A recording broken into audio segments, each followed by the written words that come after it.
Nega har bir insonga Makka ga borish nasib qilmaydi?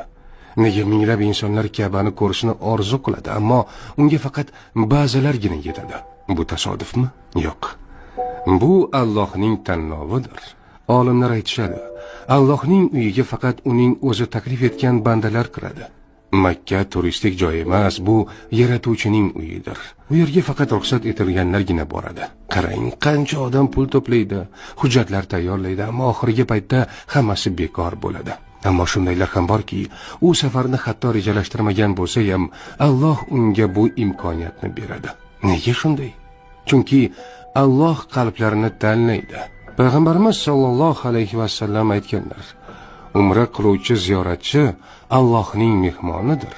U zot ularni chaqirdi va ular javob berdilar. Agar ular undan bir narsa so'rasalar, Alloh ularga beradi. Agar mag'firat so'rasalar, Alloh